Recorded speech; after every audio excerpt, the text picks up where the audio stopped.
Welcome to Full Measure. I'm Cheryl Atkinson.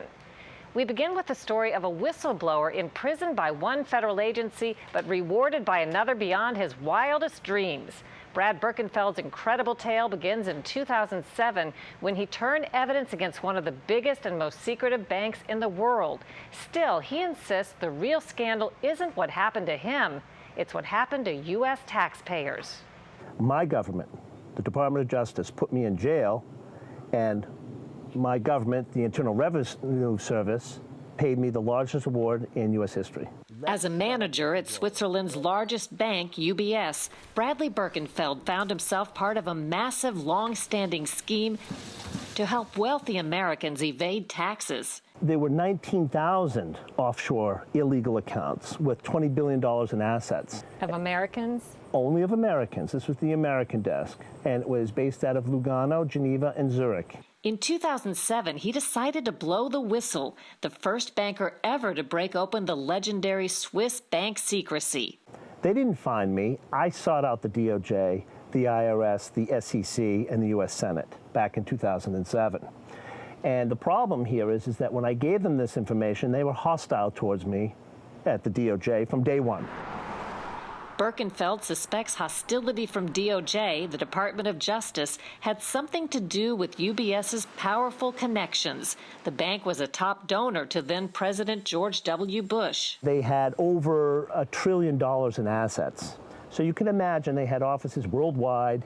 They had a lot of political influence, and they hired politicians to help them, whether it was for marketing or for representation or for lecturing or what have you.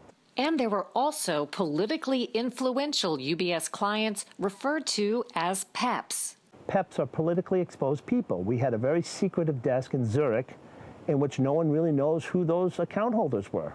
But we did have a dedicated desk because I knew the gentleman there, and they handled accounts directly out of Washington, D.C.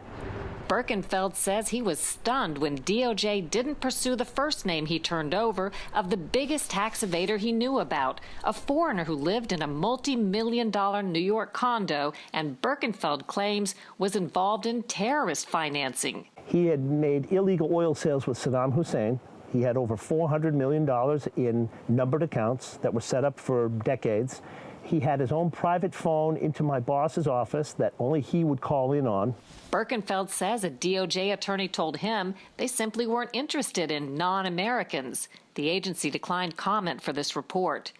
It turns out DOJ was interested in prosecuting Birkenfeld in the tax scheme. They used evidence he provided to build a case against him. You did serve time. Oh, I did. Yes, I did serve time. While he, the whistleblower, was prosecuted, the government worked behind closed doors to cut a deal with his former employer, UBS, which was one of President Obama's top donors. Secretary of State Hillary Clinton took the lead in negotiations with the Swiss foreign minister. Do you think it was unusual that the Secretary of State at the time, Hillary Clinton, intervened in this giant criminal case? She has no right in getting involved in an international criminal investigation. And then, in July 2009, there has been an agreement reached. The bank agreed to pay a settlement of $780 million. Birkenfeld calls it a sweetheart deal for UBS because it was about $1 billion less than the profit UBS made from the illegal accounts. What's more, UBS would only have to give up 4,450 tax evaders out of 19,000. There was no explanation as to who decided which names were divulged and which ones got conveniently buried. Why wouldn't you get all of the names? In essence, the secrecy has been allowed to continue instead of being stopped. Well, that's precisely it. It's a continuation of Swiss bank secrecy, American style. This was not a real investigation. This was to cover up for the rich and powerful people in this country, the millionaires and billionaires and politicians who had accounts in Switzerland. Clinton, the Justice Department, and State Department declined comment for this report. Earlier, Clinton defended the deal by saying the Swiss helped the U.S. on many difficult diplomatic fronts, including in Iran and Turkey. Not long after the deal was sealed, President Obama was seen enjoying a round of golf with UBS Chairman for the Americas, Robert Wolf.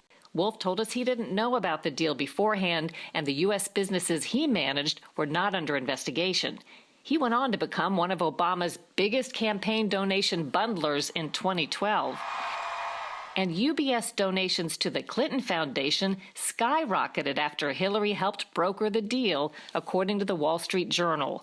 A Clinton campaign spokesman told the Journal that any suggestions that Clinton was driven by anything but what's in America's best interest would be false, period. We still don't know who the PEPs were. They should be made public to the American public so they can see who was breaking the law. Most of the other people in this country pay their taxes, but these people had millions, if not billions, offshore. So why is it that those names aren't made public? There's one final twist to the story. Whistleblowers are entitled to up to 30% of the money collected from tax evaders. With Birkenfeld's evidence, the IRS was able to recoup $5 billion. 1 month after he got out of prison, he got the largest IRS award ever. How much money? It was $104 million. Punished as a villain, yet rewarded as a hero. He says Americans have good reason to wonder what powerful names are among the thousands kept secret in the UBS deal. We were well aware of many people that had accounts at UBS that were given to political parties. That was a fact. But yet, because it was a numbered account in Switzerland, no one ever thought they'd be exposed. So that's very, very dangerous and something that they don't want to have come out. Was it worth it to you to expose the practices that you did to get the $100 million plus, but also to spend years in prison? I think I did it out of courage and doing the right thing for my country, and I think people see that. And certainly I did go to prison for 2.5 years, but the vindication of getting the $104 million really makes me smile, because what it does is sends a message to the DOJ, I beat the system, and I beat you. And now the American people can decide who is right and who is wrong. A few footnotes. Yes, Birkenfeld got one big check. Yes, they took out taxes, about $31 million, and his first purchases were 2 Porsches. Coming up on Full Measure, federal agencies armed with combat gear. Some claim it's becoming an arms race. It's really become kind of competitive between the different agencies as to who can have the meanest, toughest, most violent SWAT team.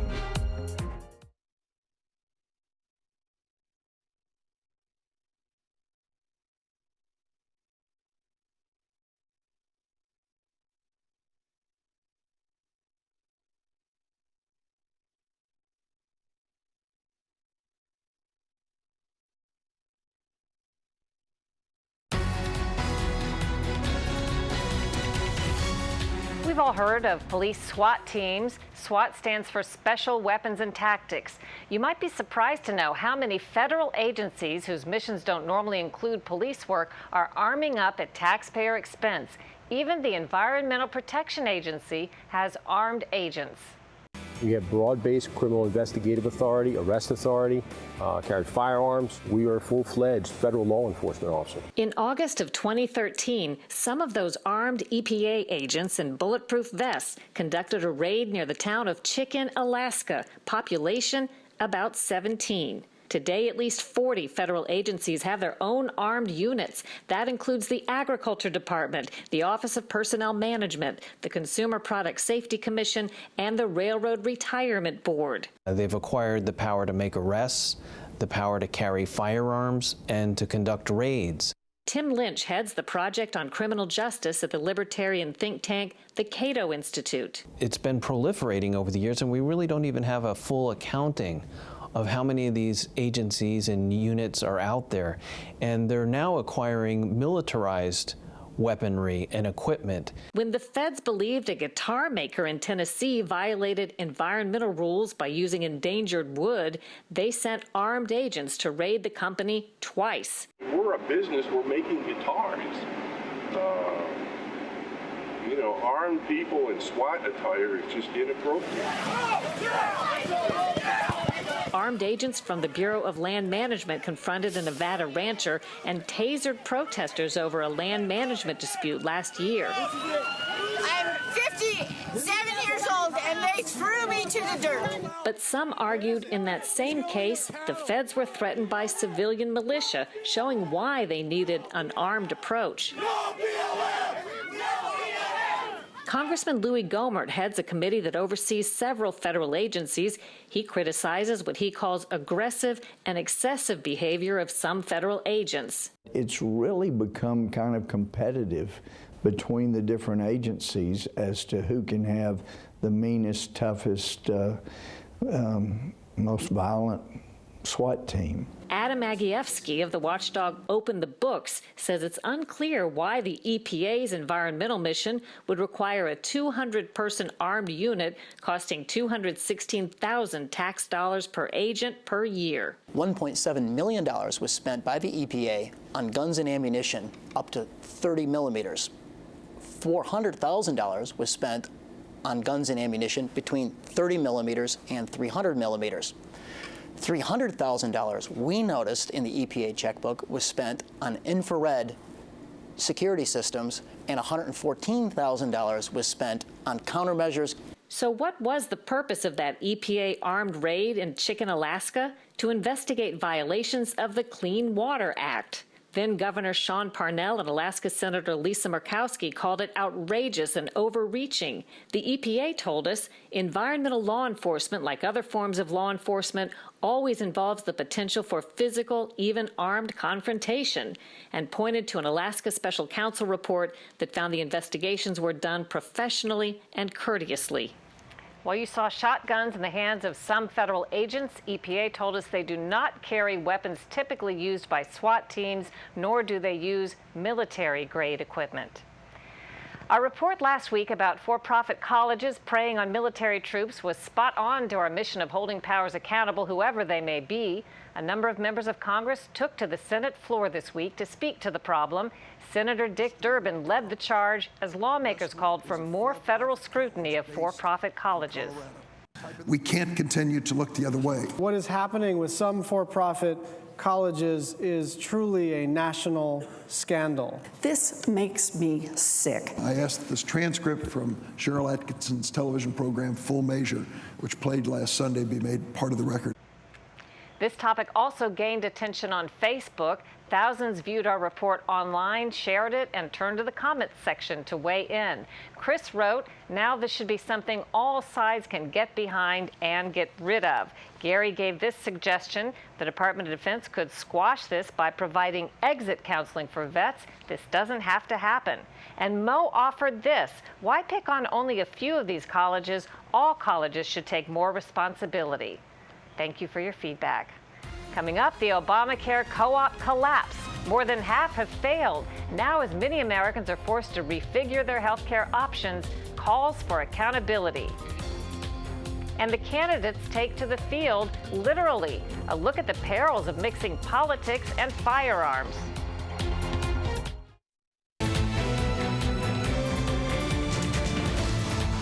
There could be a theme song for the Obamacare nonprofit co-op insurance companies, as this week another one bites the dust. Scott Thuman covers Capitol Hill and joins us with that. Well, Cheryl, it's not exactly a happy tune for the millions who now have to refigure their health care options. This week, key players were called to testify on Capitol Hill. They came not exactly to praise the co-ops, but not to bury them either. The long knives came out to kill the co-ops in their cribs. John Morrison headed an alliance of the nation's 23 Obamacare co-ops. We need to get to the bottom of this, as Senator Sass said, and find out who killed these co-ops and how much Americans will pay for that mistake. So the mystery on the floor, just who killed the co-ops? Republican Tim Brady questioned the head of the federal agency that oversees Obamacare and suggested the entire concept was never on solid ground. Can you explain the logic behind this? No, Chairman, I appreciate the question. There are questions we made sure to ask ourselves, some tough questions. But the questions may be too late. 12 of the 23 co-ops have now folded at a cost of $1.2 billion to taxpayers so far. That loss is half of the original $2.4 billion committed.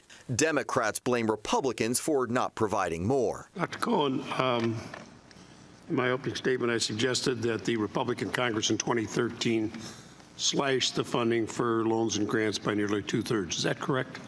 That's correct. We started with, when the Affordable Care Act was passed, it was around $6 billion. We have awarded about $2.5 billion, which was the remaining money that was left for the program after rescissions. Republicans point to a lack of oversight by the Federal Centers for Medicare and Medicaid Services, CMS. My question for you is, when did CMS become aware that the co-ops were failing, and why didn't you do more to protect taxpayer dollars? So CMS has been doing oversight of the co-ops from the beginning of the program. As I mentioned, we're just in the second year of the program now. For the co-ops still left standing, including Montana, where Morrison is on the board, the hearing was a chance to stress the supposed successes. Based on the roughly 3.7 million Americans enrolled in co-op states in 2015, consumers in those states have already saved more than the total cost of the co-op program. And Cheryl, Morrison told us he thinks the remaining co-ops will survive, but after 2 separate hearings this week, Congress promises they'll be under plenty of scrutiny. Now, last week we talked about excessive compensation by some of the CEOs. We thought we'd show a graphic this week with specifics, courtesy of Daily Caller. Look at that. These are above $400,000. That's how much the president makes, by the way, of the United States. Yeah, and what's interesting on this graph here is the 2 in red, Colorado and South Carolina. Those are failed co-ops. The green there are ones that are still active, but obviously going to be watched pretty closely. Thanks so much, Scott. The Republican campaign field may be narrowing soon. Governor Chris Christie and Mike Huckabee were demoted to the so-called undercard for next week's debate. Senator Lindsey Graham and George Pataki weren't invited at all. But recently, one field was open to all candidates who wanted to get back to their roots. Some Republicans turned out for an annual pheasant hunt in Akron, Iowa. In the political field and cornfield, Ted Cruz, Rick Santorum, and Mike Huckabee. Bobby Jindal stopped by later for dinner. Noticed for their absence and not wearing camouflage and orange, Donald Trump and Ben Carson. Did we mention this was a hunt? Look closely. Cruz has 1 shotgun and no less than 4 cameras. Yes, he did bag a pheasant. Beautiful day in Iowa. In many corners, fall hunts rank right up there with barbecues and baby kissing, but they don't come without risks. Just 12 days before the presidential election in 2004, Democrat John Kerry borrowed a camouflage jacket and shotgun and went hunting for geese and votes in Ohio. The photo op was widely parodied, with Vice President Dick Cheney taking a pot shot, saying, "I understand he bought a new camouflage jacket for the occasion." 2 years later, Cheney had his own unfortunate hunting incident when he winged his companion, Harry Whittington, on a quail hunt in Texas. And thanks to our friends at Breitbart News for going along on this week's hunt and bagging the campaign video for us. Still ahead on Full Measure, the Marine Corps War Memorial depicts one of the most historic battles of World War II. But there's a historic inaccuracy on the statue you probably never noticed. We'll introduce you to the vet who did next.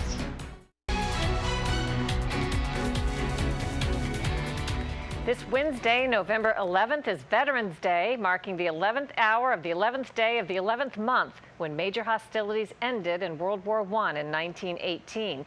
It's the day we honor all American veterans, both living and dead.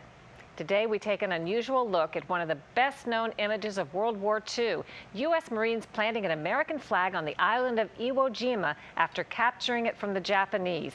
Think of it, 7,000 U.S. Marines died in that one battle. 20,000 were wounded. But odds are few have looked at the iconic images the way one vet has. Morgan Steinmetz saw something perhaps nobody else had seen, and what he found is a testament to the power of observation. My name is Morgan Steinmetz, and I live in Pensacola, Florida, and I was in the Army after the Korean War. This is the actual picture that Joe Rosenthal, the AP photographer, shot on February 23rd on Iwo Jima. I'm familiar with that picture, everybody is. So, I mean, it's iconic and it's central to the meaning of the Marine Corps. Visitors to the monument at Arlington National Cemetery in Virginia know the image too.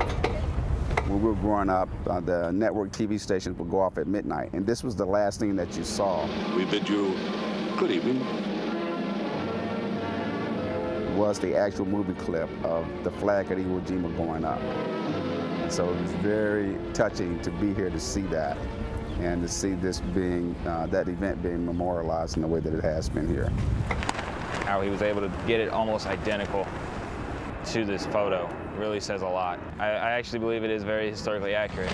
Or is it? An amateur student of warfare and armament, Morgan noticed something perhaps nobody else had seen. In the photo, the Marine in the back has no weapon on his shoulder, but in the sculpture, he does. What's more, Morgan noticed it's a rifle that didn't exist until after the photo was taken, an M1 carbine. Well, when I looked at these, I thought, wait a minute, this is out of place in time. It would be like having a Coke bottle in the painting of the Last Supper. It doesn't fit. Morgan wondered, why did artist Felix de Weldon add the rifle? I didn't have the answers, so I decided that somebody in the Marine Corps probably would. So I wrote to the commandant of the Marine Corps. In the letter, Morgan pointed out the added rifle and asked simply, how did an M1 carbine apparently get added to the Marine Memorial when there wasn't one in the photo? It took a long time, but finally he got a reply from the Marine Corps Commandant. He wrote back and basically said to me that the artist who did the clay work originally and then oversaw the casting of the bronze statues, which came down to Washington in pieces, had some artistic latitude. It wasn't much of an answer, but it was the best the Marines could do. The secret died with the sculptor in 2003. Yeah, it's the one in the very back. And that's actually a very interesting fact. That's something I would ever would have pondered on. Yeah, I guess I never really looked at the picture and analyzed against the statue. I just kind of trust the statue to be a complete replica of it. I never would have noticed anything like that. Most visitors to the monument will never notice the extra historically inaccurate rifle. But Morgan knows, and after years of wondering, the confirmation of his observations was enough to put the matter to rest. Does it need to be changed? Absolutely not. It is what it is. It's reality, and there are reasons that it was done that way. I could live with that. And our thanks to Morgan Steinmetz, and we are grateful to all American vets. The memorial is set to be refurbished later this year, the 70th anniversary of the day those brave Marines took that hill and raised the American flag. Thanks for watching this week. I'm Cheryl Atkinson. Until next time, we'll be searching for more stories that hold powers accountable.